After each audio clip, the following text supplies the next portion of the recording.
Aí, eu cheguei, levantou o veículo, botei o equipamento para fazer o alinhamento. Tudo verificado, não constatei folga. Quando só na mão dá para perceber.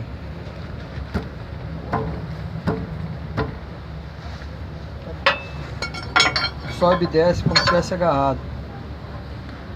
Subiu, vai desce. Amortecedor. Sobe.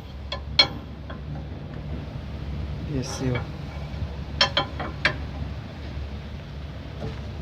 Subiu. Desceu. Uma folga difícil de ser constatada. Pela brechinha aqui dá pra perceber.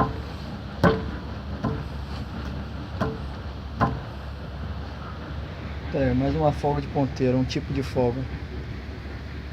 Para efetuar o alinhamento não vai ficar bom, então não vai ser alinhado também o veículo. Mas Aproveitando, não.